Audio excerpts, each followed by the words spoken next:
Bulletin का आगाज अहम खबर के साथ परवेज इलाही या हमजा शहबाज कौन बनेगा नया वजीर आला पंजाब। पंजाब असम्बली का इजलास कुछ देर बाद होगा। एजेंडा जारी कर दिया गया है। वजीर आला के उम्मीदवार कागजात नामजदगी जमा कराएंगे। नए वजीर आला के इंतखाब के लिए वोटिंग आज नहीं होगी, ऐसा बताया गया है। सेक्रेटरी पंजाब असम्बली की जानिब से आज इंतखाब का शेड्यूल जारी होगा और कोई कार्रवाई नहीं होगी। नए वज़ीर आला के इंतखाब के लिए वोटिंग आज नहीं होगी। सेक्रेटरी पंजाब असम्बली का ऐसा कहना है। आज इंतखाब का शेड्यूल जारी होगा और कोई कार्रवाई नहीं होगी। स्पीकर का इख्तियार है कि वोटिंग कल कराते हैं या अगले दिन। सेक्रेटरी पंजाब असम्बली मोहम्मद खान भट्टी ने मजीद क्या कहा, आप भी सुनिए। आज वोटिंग आज होगी या कल होगी? शेड्यूल जारी होगा। आज जो है आज का इजलास, उसमें सिर्फ और सिर्फ शेड्यूल जारी होगा और कोई कार्रवाई नहीं होगी। तो उसके बाद स्पीकर साहब अनाउंस करेंगे, शेड्यूल अनाउंस करेंगे। उसके बाद वो कल का रखते हैं या परसों का रखते हैं, ये इख्तियार उनका है। लेकिन वोटिंग आज तो नहीं हो सकती। आज नहीं है, आज वोटिंग नहीं है। इसी हवाले से मजीद तफसीलात जानेंगे लियाकत अंसारी से। जी लियाकत, बताएगा तो आज का इजलास कब शुरू होने जा रहा है और क्या एजेंडा है? जी बिल्कुल, पंजाब में सरदार उस्मान बुज़दार के वज़ारत आला के मनसब से मुस्ताफ़ी होने के बाद चूँकि कायदे अवान का ओहदा खाली हो चुका है और गुज़श्ता रोज़ गवर्नर पंजाब जो मोहम्मद सरवर ने जब उनका इस्तीफ़ा कबूल किया तो साथ ही पंजाब असम्बली का इजलास भी जो है वो आज 11 बजे तलब कर लिया। आज स्पीकर पंजाब असम्बली की ज़ेर सदारत ये इजलास होगा, जिसमें स्पीकर पंजाब असम्बली परवेज़ इलाही जो है नए कायदे अवान के इंतखाब के लिए जो है वो शेड्यूल का ऐलान करेंगे, जिसके बाद जो है इजलास को मुलतवी कर दिया जाएगा। और उसमें ये होगा कि कागजात नामजदगी के लिए शाम 5 बजे तक का टाइम मुकर्रर किया जाएगा और उसके बाद स्क्रूटनी होगी और फिर वोटिंग डे जो है वो स्पीकर आज के ही अपने ऐलान में तयन कर देंगे कि वोटिंग कल होगी या उससे अगले रोज़ होगी। अगर बात की जाए मुतहिदा अपोजिशन की तो उन्होंने हमजा शहबाज को मैदान में उतारा है, जबकि हुकूमती इत्तेहाद के उम्मीदवार चौधरी परवेज़ इलाही हैं जो कि वज़ारत आला का इलेक्शन लड़ने जा रहे हैं। दोनों तरफ से जोड़ तोड़ जारी है और आज जो है वो पंजाब असम्बली के इजलास में एक अपोजिशन नुक्ता जो है वो तकनीकी उठा सकती है और गुज़श्ता रोज़ उनकी क़यादत ने भी ये मामला उठाया था कि सरदार उस्मान बुज़दार ने जो अपना इस्तीफ़ा पेश किया, उन्होंने प्राइम मिनिस्टर को एड्रेस किया है। उन्होंने जो कानूनी तकाजा था कि वो गवर्नर को इस्तीफ़ा एड्रेस करना चाहिए था, उन्होंने नहीं किया। तो इसलिए अपोजिशन आज पंजाब असम्बली के ऐवान में ये मामला उठाना चाहती है कि इस तकनीकी गलती के बायस जो है वो उस्मान बुज़दार का इस्तीफ़ा गैर मौसर हो गया है। इसलिए अपोजिशन का मुतालबा है कि उस्मान बुज़दार दोबारा इस्तीफ़ा दें और दोबारा जो है कानूनी प्रोसेस को किया जाए। दर हकीकत इस मुतालबे के तहत अपोजिशन जो है थोड़ा सा मज़ीद वक्त हासिल करना चाहती है, लेकिन हमारे ज़राए का कहना है कि आज जब शेड्यूल जारी होगा तो उसके साथ ही वोटिंग डे भी मुकर्रर होगा। ज़्यादा चांस है कि कल ही वोटिंग करवा दी जाए। बहरहाल ये स्पीकर की सवाबदीद है कि वो उससे अगले रोज़ भी जा सकते हैं। तो मुतहिदा अपोजिशन और हुकूमती इत्तेहाद दोनों जोड़ तोड़ कर रहे हैं। आज भी हुकूमती इत्तेहाद की पार्लिमानी पार्टी का इजलास शाम 7 बजे तलब किया गया है, जिसमें तमाम जो अरकान असम्बली हैं उनको मदऊ किया गया है, उनको इलेक्शन स्ट्रेटजी के हवाले से ब्रीफ किया जाएगा। दूसरी जानब मुतहिदा अपोजिशन जो है उन्होंने भी अपना इजलास बुला रखा है। अगर जोड़ तोड़ की बात की जाए तो गुज़श्ता रोज़ जो है वो हुकूमती इत्तेहाद को बड़ी कामयाबी मिली और चीना ग्रुप जो है उसने तमाम 14 अरकान के साथ जो है वो चौधरी परवेज़ इलाही की हमायत का ऐलान कर दिया। ताहम अगर तरीन ग्रुप की बात की जाए तो गुज़श्ता रोज़ जहांगीर तरीन और इसहाक डार के दरमियान लंदन में होने वाली मुलाकात के बाद जो इसहाक डार और मुस्लिम लीग नून के मरकज़ी deputy secretary general Ataullah Tariq ने ट्वीट किया, उसमें उन्होंने दावा किया है कि हमारा तरीन ग्रुप के साथ मामला तय पा गए और तरीन ग्रुप हमें मुकम्मल तौर पर सपोर्ट करेगा। ओन चौधरी का ये दावा है कि हमारे 16 अरकान असम्बली जो हैं वो मुस्लिम लीग नून के हमजा शहबाज को सपोर्ट करेंगे। ताहम गालिब इम्कान यही है कि तरीन ग्रुप आज मज़ीद टूट फूट होगी। उसमें से कुछ अरकान जो है वो हुकूमती उम्मीदवार चौधरी परवेज़ इलाही के साथ आएंगे और 5 से 6 अरकान जो है वो तरीन ग्रुप के जो है वो टूटने का इम्कान है। जी बहुत शुक्रिया लियाकत अंसारी, आपने तफसील अपडेट किया। नए वज़ीर आला पंजाब के इंतखाब का मामला तरीन ग्रुप के मुस्लिम लीग नून के साथ मामला तय पा गए। जहांगीर तरीन ग्रुप मुत्तहिदा अपोजिशन के उम्मीदवार हमजा शहबाज की हिमायत में उतर आए हैं और लंदन में इसहाक डार की जहांगीर तरीन से मुलाकात फैसला कुन साबित हुई। हमजा शहबाज तरीन ग्रुप के अरकान से आज मुलाकात करेंगे। इसी पर बात करेंगे। Head of international news operations Azhar Javed हमारे साथ मौजूद हैं। जी अजहर, बताइएगा क्या मालूमात हैं आपके पास, क्या मामला तय पाए हैं? जी बिल्कुल, ये सिलसिला चंद दिनों से जारी था। जहांगीर तरीन और इसहाक डार के दरमियान टेलीफोनिक मुज़ाकरात हो रहे थे और चीज़ें तय की जा रही थी। गुज़िश्ता रोज़ सेंट्रल लंदन के एक होटल के अंदर ये मुलाकात हुई इसहाक डार और जहांगीर तरीन में और इस मुलाकात के दौरान बहुत सारी चीज़ें तय पाई। اسی ملاقات کے دوران سابق وزیر اعظم نواز شریف کے سے بھی جو ہے مشورہ کیا گیا، اور اس کے بعد طے پایا کہ رات کے ایک اور مذاکرات کا دور ہوگا۔ جہانگیر ترین کی طرف سے پیش کی گئی جو مطالبات اس حوالے سے سابق وزیر اعظم نواز شریف کے پاس جا کر اسحاق ڈار نے تبادلہ خیال کیا، جس کی منظوری دی گئی، اور رات گئے ایک اور دور جو مذاکرات کا اسحاق ڈار اور جہانگیر ترین میں ہوا، جس میں فائنل یہ کیا گیا جو اسحاق ڈار صاحب نے ہمیں بتایا ہے کہ وہ جہانگیر ترین جو ہے وہ حمزہ شہباز کی حمایت کریں گے، اور اس سلسلے میں ایک اور جو آج جو ہے وہ اس کا کمپلیٹلی لائے عمل طے کر لیا جائے گا اور بتا دیا جائے گا، لیکن اسحاق ڈار صاحب نے جو ہمیں بتایا ہے ان کے مطابق تمام چیزیں فائنل ہو چکی ہیں، اور حمزہ شہباز کو ترین گروپ مکمل طور پر سپورٹ کرے گا۔ اس کے علاوہ ان کا یہ کہنا تھا کہ وفاق اور پنجاب کی سطح پہ دونوں پہ جہانگیر ترین گروپ جو ہے وہ مسلم لیگ نون اور متحدہ اپوزیشن کے ساتھ چلنے کا خواہاں ہے، اور اس کے علاوہ اسحاق ڈار صاحب کا یہ بھی کہنا تھا کہ جو تکنیکی غلطی ہوئی ہے اس حوالے سے جو ایڈریس کیا گیا ہے اس کو وزیر اعظم کو وزیر اعلیٰ کا جو استعفیٰ ہے اس کو لے کے قانونی کارروائی بھی ہو سکتی ہے۔ تو یہ ابھی کچھ دیر میں مسلم لیگ نون کی جو مزید اسٹریٹجی وہ آپ کو سامنے آئے گی کہ ہو سکتا ہے کہ اس کو کورٹ میں بھی چیلنج کیا جائے کہ اگر یہ پروسیس دوبارہ نہ ہو۔ تو بڑی امپورٹنٹ اور اہم صورتحال یہاں پہ یہ ہے کہ آج ایک اور جو مکمل طور پہ پیکیج ہے یا اس پہ مزید جو انہوں نے حمایت کا اعلان کیا، اس بارے میں اسحاق ڈار اور جہانگیر ترین کی ایک اور ملاقات آج ہو سکتی ہے لندن میں۔ جی آج ایک اور ملاقات ہو سکتی ہے۔ سر جاوید بہت شکریہ آپ کا۔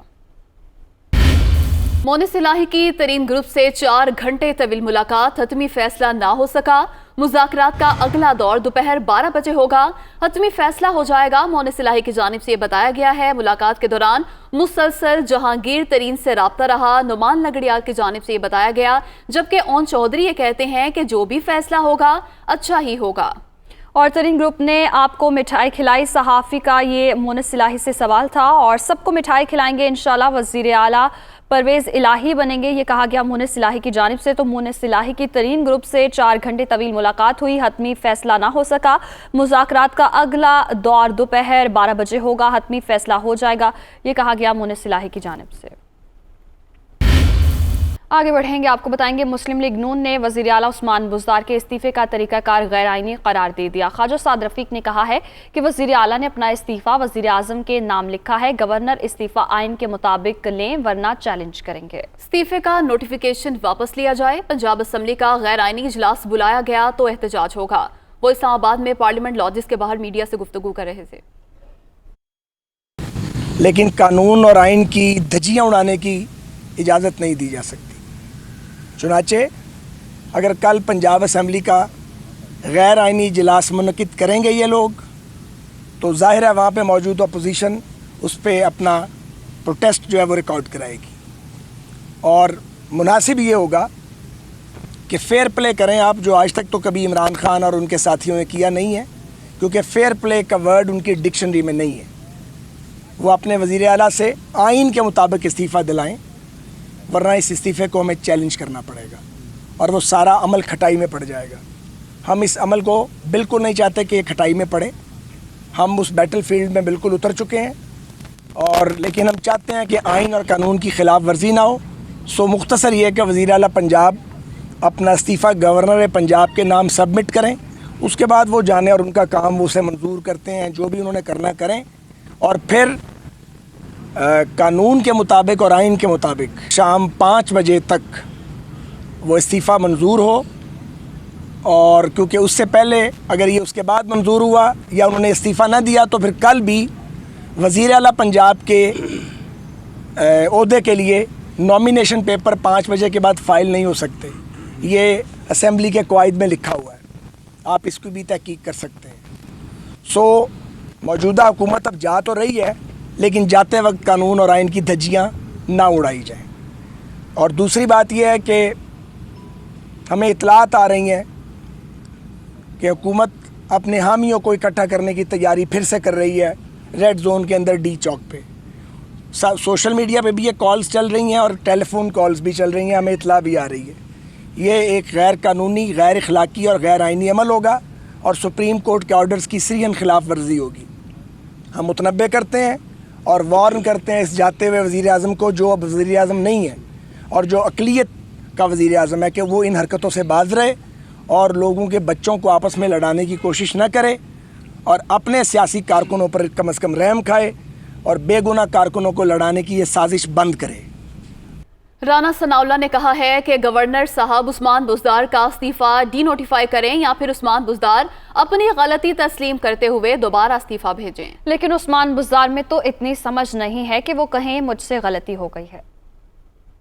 گورنر صاحب جو ہیں وہ ان رائٹنگ نوٹیفیکیشن اتھارٹی جو ہے اس کو لکھ کے بھیجیں کہ بھئی یہ لیپس مجھ سے ہوئی ہے, میں نے اب اس کا نوٹس لیا ہے, یا میڈیا میں آئی ہو تو میں نے اس کا نوٹس لیا ہے, تو آپ اس کو ڈی نوٹیفائی کریں اور اس کو جو ہے وہ واپس میرے تک بھیجیں. اور اس کو جو ہے وہ عثمان بزدار صاحب کو, جو سابق وزیر اعلیٰ بن چکے ہیں جبکہ آئینی طور پہ وہ ابھی ہولڈ کرتے ہیں آفس, اس کو بھیجیں. تو یا پھر یہ ہے کہ بزدار صاحب, لیکن بزدار صاحب میں تو خیر اتنی سمجھ نہیں ہے کہ وہ یہ کہیں کہ جی مجھ سے یہ غلطی ہو گئی ہے تو لہذا مجھے جو ہے وہ دوبارہ موقع دیا جائے. براہ راست آپ کو لے چلیں گے چیئرمین پی ایس پی سید مصطفیٰ کمال نیٹ کورٹ کے باہر میڈیا سے گفتگو کر رہے ہیں. میں کہہ رہا ہوں دیکھو بھائی, ہم بھی اگر کہیں نا کہ صرف ہمیں اقتدار چاہیے اور تمہیں ہم اختیار نہیں دیں گے, مت آؤ. میں کہہ رہا ہوں ہماری تو بات ہی پہلے دن سے ہوئی ہے کہ بھائی ہمیں اختیار چاہیے. یہ جو ایگریمنٹ ہوا ہے 6 پیج کا, اس ایگریمنٹ کی بجائے صرف جو ہے وہ 3 لائنیں لکھی جاتی, اس پہ ایگریمنٹ ہوتا اور کہتے وہ کیا کہ آؤ جس کو بھی حکومت گرانی ہے اپنی پارٹی کے ووٹ لے کر آؤ, یا جس کو بھی حکومت بچانی ہے اپنی پارٹی کے ووٹ لے کر آؤ, اور 3 آئینی ترمیم کرو.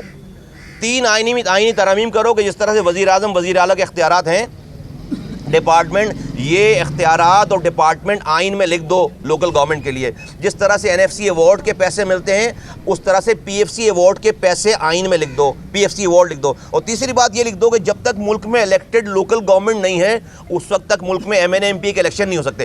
یہ 3 باتیں لکھوا دی جاتی, کراچی سے لے کر کشمور اور کشمور سے لے کر کشمیر تک ہر گلی میں اختیار آ جاتا, ہر گلی میں اختیار آ جاتا. اور آج کتنی گولڈن اپرچونٹی تھی یہ والی بات کہ پاکستان کے ساری بڑی پارٹیوں کے لیڈران MQM کے اپارٹمنٹ والوں کے کمروں میں آ گئے. بھائی پارلیمنٹ لاجز میں ایک کمرے میں زرداری بیٹھے ہیں, شہباز شریف بیٹھے ہیں, وزیر اعلیٰ بیٹھے ہیں, مولانا فضل الرحمان بیٹھے ہیں, سارے آ گئے. ان کو ووٹ چاہیے تھے ان کے ساتھ. یہ کہتے ہیں ہمیں کچھ نہیں چاہیے اپنے لیے, کچھ نہیں چاہیے اپنے. یہ 3 آئینی ترامیم ہے, صبح اسمبلی لگی ہوئی ہے, جا کر یہ پیش کر دو. خدا کی قسم پورے میں پارٹی جو ہے وہ کہتا ہے بھئی بند کرو. Thank you. I now request the National Security Advisor Pakistan, Dr. Mohit Yusuf, to please kindly come on stage and deliver his welcome remarks. Thank you. Bismillah ar-Rahman ar-Rahim. Assalamu alaikum and good morning. Chief of Army Staff, Kamran Javed Bajwa, distinguished speakers, both who've travelled from around the world and from within Pakistan, the diplomatic corps, ladies and gentlemen, I once again wish to thank you for attending the Islamabad Security Dialogue. This may be repetition for some of you who were here yesterday in the Prime Minister's inaugural address, but let me just quickly recount why we are here. Why does the government of Pakistan feel the need to sponsor and host such a dialogue? Most of you will be aware that Pakistan released its first national security policy earlier this year, anchored in human security with economic security as the vehicle to achieve that. When we started looking at the Islamabad Security Dialogue and conceiving it, the one thing we realized was that virtually all international conversation about Pakistan happens outside Pakistan and conducted by those who may not have actually spent enough time in this country or belong to this country to understand the deep nuances and intricacies. But then we also complain as Pakistanis that we are a misunderstood country. Our perception is artificially negative. So the solution to that problem was to create a genuine intellectual platform that would not be for the purpose of messaging Pakistan's point of view, but would provide a real avenue to intellectuals from around the world, officials from around the world, to come together and debate issues of international security, but do it in a manner that the Pakistani perspective is also provided in those 2 days. That was the starting point. It's the second iteration. We started this last year. Alhamdulillah, I'm happy to report to you that the convening power that the dialogue has already shown in these 2 years suggests that this will continue to go from strength to strength. We've had the national security policy's major themes covered yesterday and will be today: geoeconomics, human security, international and traditional security, and foreign policy. The Prime Minister of Pakistan inaugurated this dialogue. The Foreign Minister will be speaking later today. We have had panels on disinformation as part of security. We are going to talk about international law and lawfare today as themes that we feel are underrepresented in the conversation. I'm also extremely proud to report to you that yesterday, for the first time, we held something called the National Security Advisors Forum. The topic was Asian security, and we invited national security advisors from 7 Asian countries to come and speak to us about their perspective on how the region and the continent can cooperate to ensure that peace wins over conflict. And that's the ethos of Pakistan's national security policy as well. How do we move from contestation to cooperation? So once again, I want to thank all of you for being here. And I hope that you will continue remaining engaged with this dialogue, because I want to inform you to conclude that we've decided that this annual dialogue will be supplemented by monthly mini events hosted by the Islamabad Security Dialogue on various aspects of national security, but we'll take a slice at a time every month and have a debate on how we move forward on that particular aspect that we focus on in that particular month. We are going to involve not only intellectuals and officials in that conversation, but a special focus on Pakistan's university students, because that's the future of the country, and we're going to involve them directly into this conversation. So thank you once again, and you will enjoy, I'm sure, what the Army Chief has to say.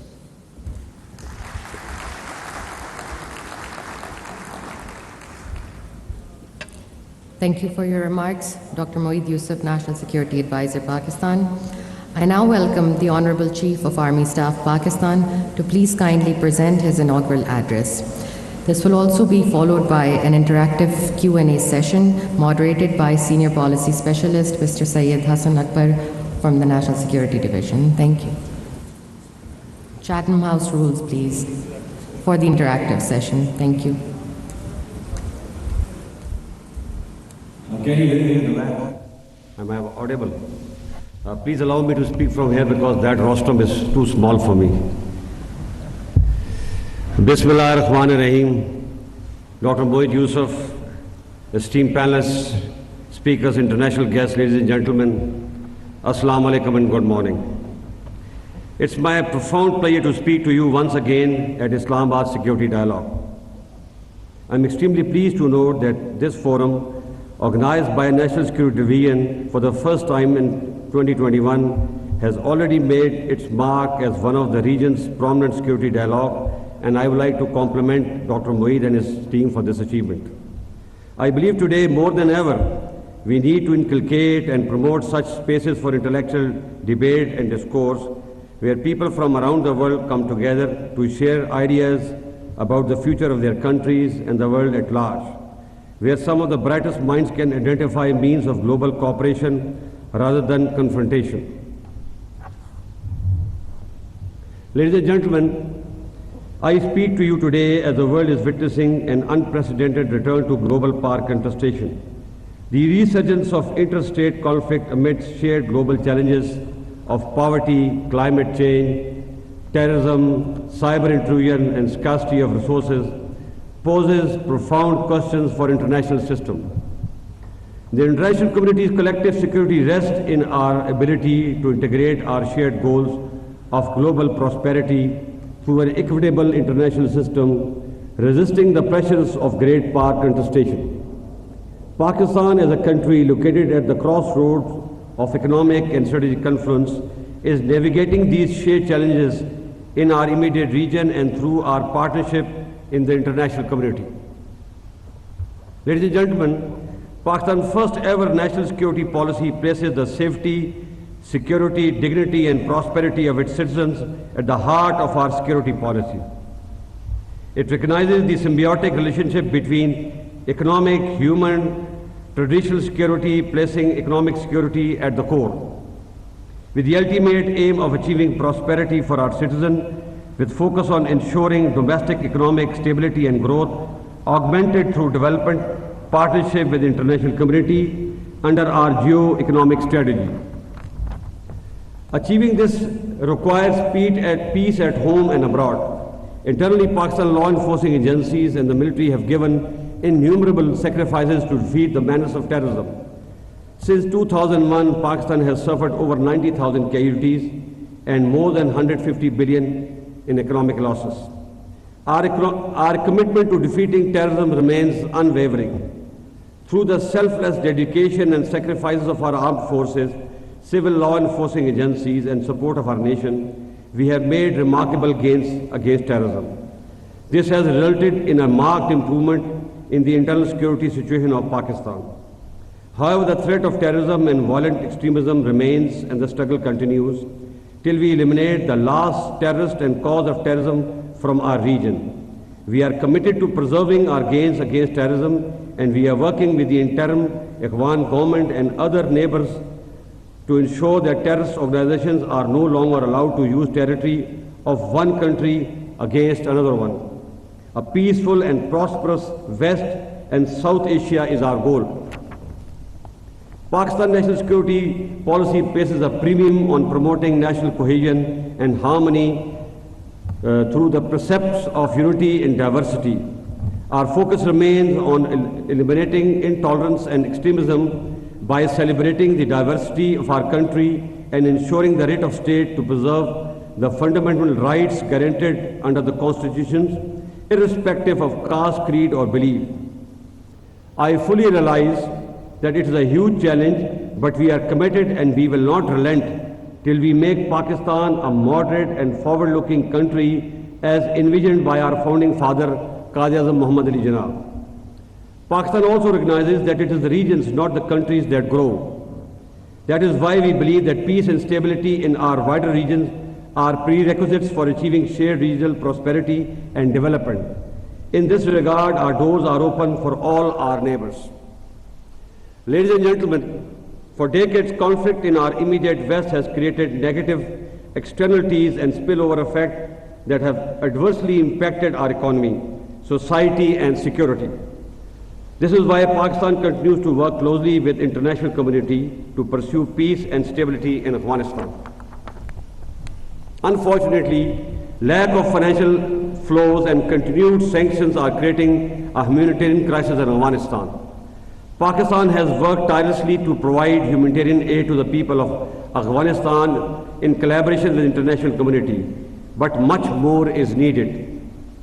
It is our collective responsibility towards the people of Afghanistan to ensure that timely and adequate humanitarian aid flows into the country. While the world, especially the West, are preoccupied by the humanitarian crisis unfolding in Ukraine, we must ensure that 40 million Afghans who face terrible conditions are not forgotten. The consequences of our inability to address the humanitarian crisis in Afghanistan will not only lead to refugee crisis, but will again make Afghanistan an epicenter of terrorism where Daesh with its global agenda flourishes, which may result in more than one 9/11. Therefore, good or bad, it is important for the international community to keep Afghan government's nose above the water. The performance of present Afghan government is not satisfactory to say the least, but we have to be patient and accommodative. Instead of imposing sanctions which have never worked, we must incentivize Afghan for their positive behavioral change. While Pakistan shares some of the concerns of the international community, we believe that disengagement with Afghanistan is not an option. We urge the international community to share their concern directly with the Afghan interim government and continue their engagement to ensure uninterrupted flow of humanitarian assistance to the people of Afghanistan. Pakistan already hosts nearly 4 million registered and unregistered Afghan refugees. We continue to host our Afghan brothers and sisters, but would like to work with the international community to create stable environment necessary for their time-bound and dignified return to Afghanistan. Ladies and gentlemen, toward the east, situation along the line of control is satisfactory and fairly peaceful. Mercifully, we have not seen any major incident along the line of control since last 1 year, which has brought great relief to the people living along both sides of the line of control. However, the recent incident involving India launching a supersonic cruise missile into Pakistan on 9th March 2022 is of serious concern. Unlike other incidents involving strategic weapon system, this is the first time in history that a supersonic cruise missile from one nuclear-armed nation has landed in another. This raises serious concerns about India's ability to manage and operate high-end weapon systems, and equally concerning is India's indifferent attitude in not informing Pakistan immediately about an inadvertent launch of the missile. We hope the international community will realize that this incident could have resulted in loss of life in Pakistan or an accidental shooting down of a passenger plane that were flying along the path of the cruise missile. Pakistan has called for a thorough probe into the incident, and we expect India to provide evidence to ensure Pakistan and the world that their weapons are safe and secure. On our part, like early 2019, when Pakistan demonstrated its role as a responsible member of international community by returning the captured pilot of an intruding Indian fighter aircraft, we have once again demonstrated maturity and responsibility in our response. Ladies and gentlemen, Pakistan continues to believe in using dialogue and diplomacy to resolve all outstanding issues, including the Kashmir dispute, and is ready to move forward on this front if India also agrees to do so. With 1/3 of the world engulfed in some sort of a conflict or war, it is important that we keep the flames of fire away from our region. In this regard, beside Kashmir dispute, the Indo-China border dispute is also a matter of great concern for us, and we want it to be settled quickly through dialogue and diplomacy. I believe it is time for political leadership of the region to rise above their emotional and perceptual biases and break the shackles of history to bring peace and prosperity to almost 3 billion people of the region. Ladies and gentlemen, with growing concern about major power contestation, Pakistan is positioning itself as a melting pot for a positive global economic interest through our focus on connectivity and development friendship.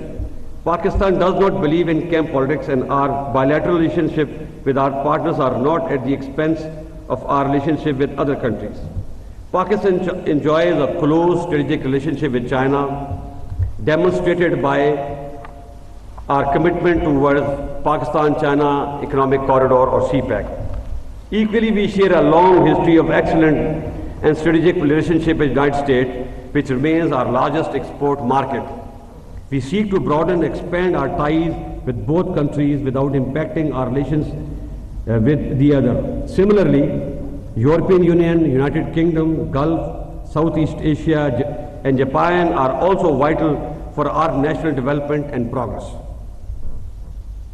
Ladies and gentlemen, Pakistan is deeply concerned about the conflict in Ukraine. With Ukraine, we enjoy excellent defense and economic relationships since its independence. With Russia, we had cold relations for a long time due to numerous reasons. However, recently there have been some positive development in this regard. Sadly, the Russian invasion against Ukraine is very unfortunate, as thousands of people have been killed, millions made refugees, and half of Ukraine destroyed. This is a huge tragedy which must be stopped immediately. Furthermore, despite legitimate security concerns of Russia, its aggression against a smaller country cannot be condoned. Pakistan has consistently called for an immediate ceasefire and cessation of hostilities. We support immediate dialogue between all sides to find a lasting solution to the conflict. Pakistan has also dispatched humanitarian assistance to Ukraine through special flights of Pakistan Air Force and will continue to do so. The continuation or expansion of conflict in Ukraine will not serve the interest of any side, least of all the developing countries, which will continue to face socio-economic costs of the conflict, a conflict which can easily get out of hand. Ladies and gentlemen, clearly there are visible camps at the time among global polity, those which advocate contestation and those advocate cooperation. The future vision of global security will ultimately be shaped and decided by the fact that which camp prevails.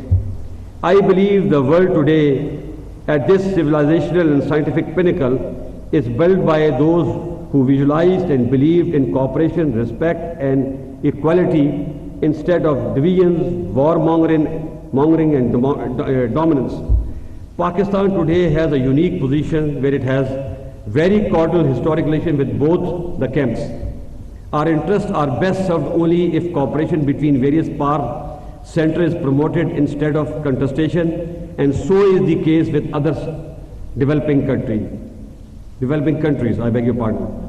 It is therefore necessary for the world leadership to support the island of cooperation such as Pakistan instead of promoting those who wish to gain from this contest.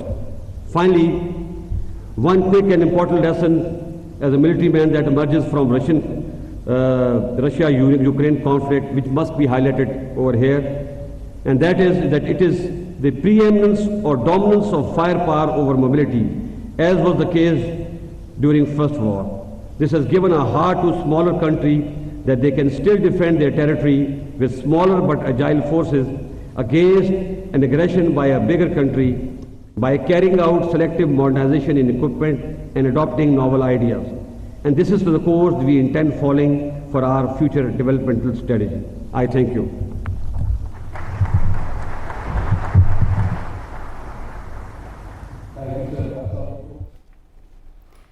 Islamabad में security dialogue और army chief general Qamar Javed Bajwa खिताब कर रहे थे। उन्होंने कहा कि खिते को दहशतगर्दी, साइबर इंट्रूजन, गुर्बत, माहौलियाती तब्दीली जैसे चैलेंजेस का सामना है, और ये भी कहा कि दहशतगर्दी के खिलाफ जंग में कीमती जानों की कुर्बानी दी और दहशतगर्दी पर काबू पाया।